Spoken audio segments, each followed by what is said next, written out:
Welcome back. It is time for your business news now. On this Friday morning, we bring in our friend Kris McCusker, who's been doing a phenomenal job with Mike Apple off for the week. Good morning and happy Friday, Kris. Oh, thank you for that, Mel. Yeah, it's a whole different world getting up at 3 in the morning. Let me tell you that. It's a whole other day, it feels like, right? Yeah, it's kind of weird. When it's so dark. Okay, so let's finish the week here with the numbers, with the markets. Okay, so as it stands right now, Bay Street is looking at a gain this week. So a winning week, potentially of more than 2%. Now, that depends on how today plays out. Of course, it did see a modest loss yesterday, which snapped a 4-day winning streak, and it is still down by 10.5% year to date. We've got oil in the red for a third session. Oil, though, still looking at this potentially 80% gain in the month of May. And then gold is higher in pre-market trade. That should provide a lift to Bay Street. But and we're also going to get Canadian GDP for March, and we are expecting a drop of 9%, so we'll be watching the Canadian dollar, although we already got a preliminary estimate on that figure, so by and large, the reaction's probably priced in. Now, here's the thing. In the U.S., we are going to get a news conference from the president, and this is connected to China, what's going on in Hong Kong, and China's reaction or response to coronavirus. So it seems markets sort of waiting on that. We do have futures markets in the red right now.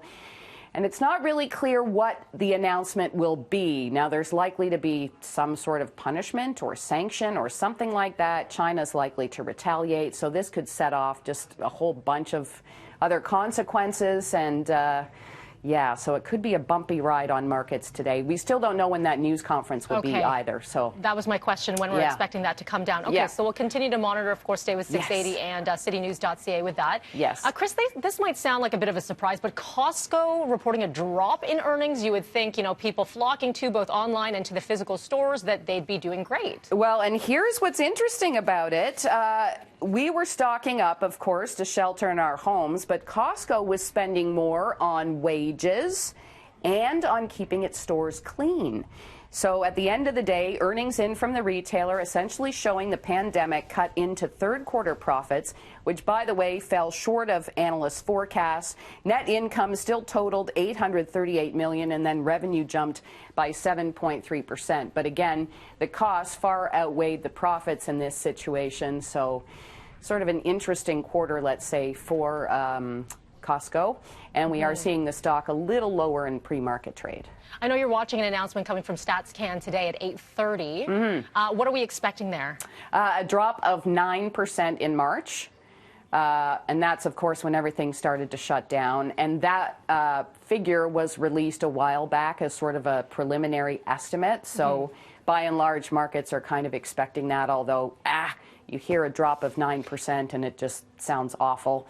I'm hearing from many economists, though, that depending on how all of this plays out, some of the economic data kind of on the bad side is expected to be hopefully short-lived as we start to reopen things. So just a blip along the way, hopefully. All right, finally, champagne sales not looking good. And I guess you can say a lot of people aren't really celebrating a whole lot.